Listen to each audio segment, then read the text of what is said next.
This episode of reDefine is part one of our two-part interview with superstar photographer and director Chase Jarvis, conducted in his very sleek Seattle studio. In our talk, Chase shares his journey to becoming a 10-year overnight success, which included way more no's early on in his career than you might imagine, and how the inspiration for his visionary work comes from outside of the photography industry.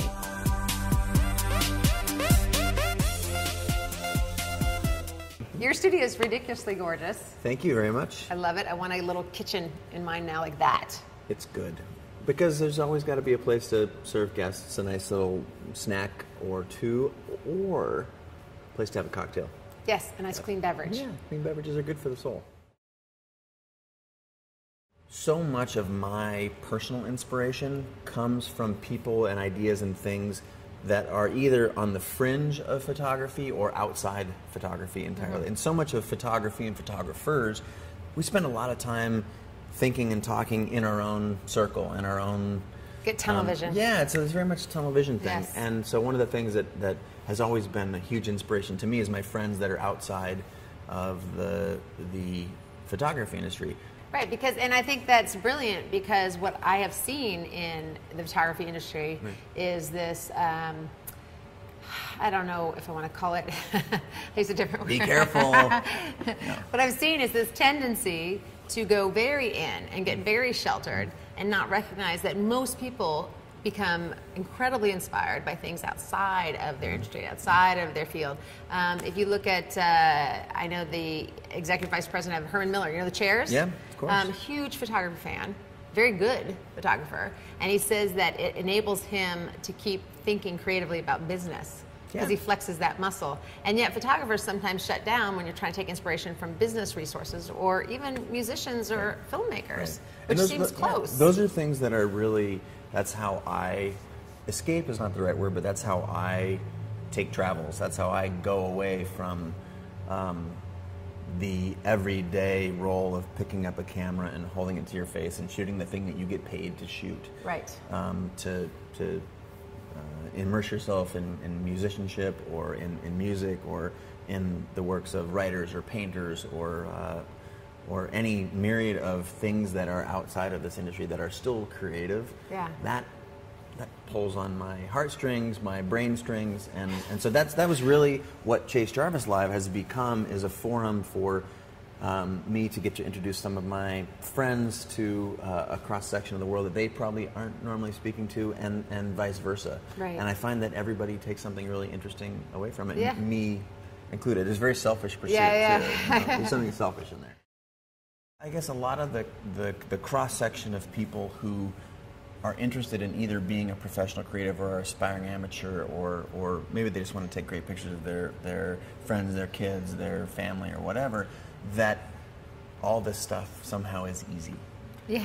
And it's not. No. It's a very, that's one thing that I struggle with every morning when I wake up, is that I've created something really fun for myself, where I get to wake up and do what it is that I want to do every day. But it's still like, I feel like I'm digging a 20-year-long ditch. You know what I mean? It's like, yeah. I'm in the trenches on a day-to-day basis. I have a lot of fancy friends, but I myself am not fancy. Like, I get up and pull my pants on just like anybody else does. To be fair, he just changed out of a really raggedy t-shirt that he apparently had been wearing for days. So he's not kidding. I'm a dirtbag at heart. I want to discount any false ideas or rumors, or I guess any of those things that somehow paint what it is that you do, or what it is that I do, or any of the people that are achieving some degree of success, whether it be financial, whatever the measure is, that it's hard. Yeah. And it's not hard in a boo-hoo sort of way, sure. But in a, like, it's the classic 10-year overnight success, where you're sitting right now with the show, and people love what it is that you do, and you have thousands of people who pay attention, listen to your, hang on your tweets, that there's a belief, pop culture belief, that just kind of happens, and right. And well, why don't you tell me how long have you been doing what it is that you're doing? 9 years. 9 years. So almost 10. Yeah, almost 10. Like, it's not like you're clocking in 9 to 5 for 10 years. Oh my God. You speed that up.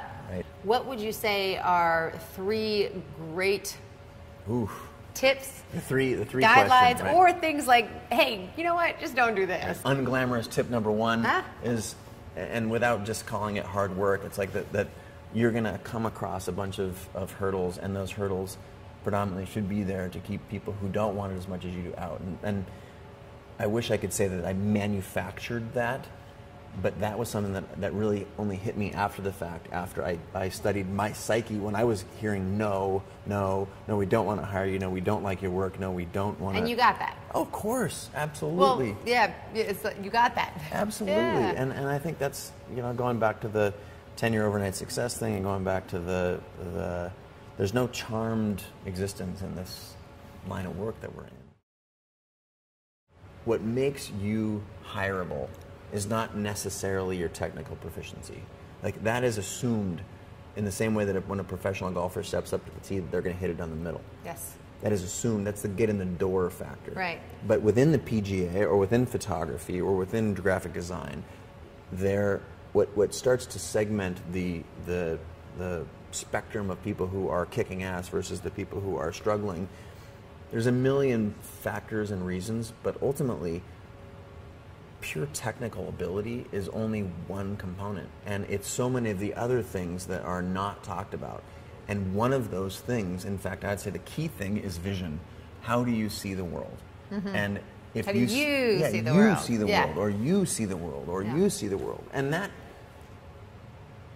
is something that no one can ever take away from you. And let's talk about failing, if we can, just for a second. Yes. Because for every time you throw something out in the world, if you just had to hear the word yes, or you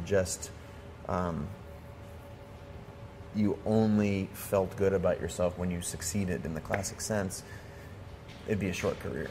What folks at home shouldn't fear, you should not worry about if you can at all avoid it, is that fear of failure. It's actually being strong enough to go out there and swing and miss, and step up again and swing and miss. That's where greatness can come. And it doesn't, not every time anybody steps up is not a home run every time. Right. I don't care who you are. Anybody. Yeah, and it's interesting too, because like anything that you practice, the more you practice, the better you get at it. And it's not that you're getting better at failing, but you're getting better at detaching yourself from the sensation of what failure means. And that enables you to try more. One of the things that I appreciate and value, I'm a living, breathing example of it, in fact, is that there are a million paths these days to get to any one destination. And whereas before, in an earlier era of professional creative work, there were very, very prescribed paths that you had to travel on.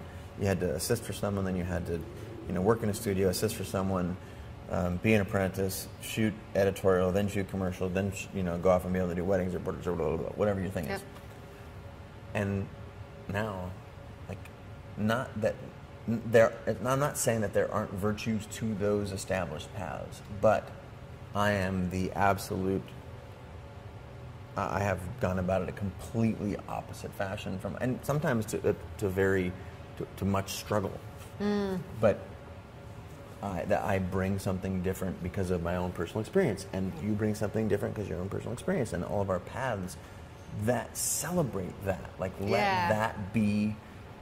that be cool, And so don't feel like you have to. Again, talking to the folks at home, take what we're saying with a grain of salt. But the beautiful thing about what it is that we're saying is that there's a million ways. So it's unlikely that anything that we would say today or at any future recording would be classically accurate, because it's just what's worked. It's just what's worked for us.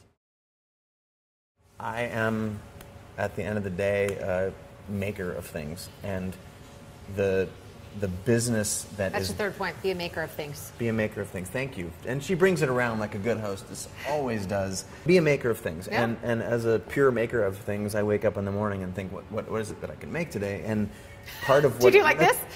What can I make today? What can I make today? We're going to work, folks. No, but honestly speaking, I wake up and that is the mentality that I am. It's in my DNA and I can't escape it. And the business parts of it, like how to make it something that everybody can enjoy, is something that I've had to bring in some help with. If you do need to bring in a business manager or a partner to help you in your photography career and your design work, or whatever. Yeah. So it almost seems that some of your greatest success were born of just coming from your heart, genuinely trying to do something. It was innovative. You were making something. You wanted to put it out there, and almost because it originated from such a pure place, for real. And I don't want to just paint it in altruism. As opposed to sitting down and scheming, how can I monetize this to the X degree and this and that? That's the beautiful part, that you start to feel the traction when it starts to work like that. Right. The more you give, the more you get. So, so the saying goes. And I find it to be very, very actualized. I find that to be very true. The same can be said for the kinds of pictures that I want to take. I will wake up in the morning and say, this is the kind of picture I want to say, or the kind I see for the campaign or for the next fine art show.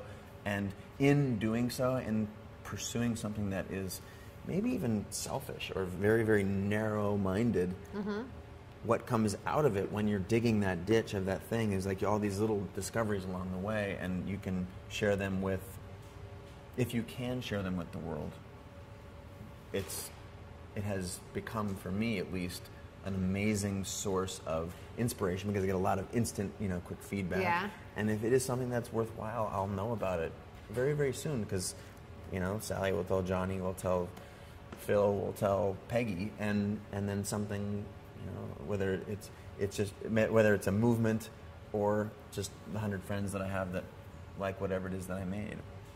Join us next time for the second part of our interview with Chase Jarvis, and in the meantime, learn a bit more about the Kodak PlaySport. So many new video products are on the market these days, but the Kodak PlaySport lets you take it to a whole new level. Its easy-to-use recording system is shockproof, dustproof, and waterproof to 10 feet. It's also one of the few consumer cameras with built-in image stabilization for any crazy activity you can imagine. And with the touch of the share button, shocking your social network couldn't be much simpler.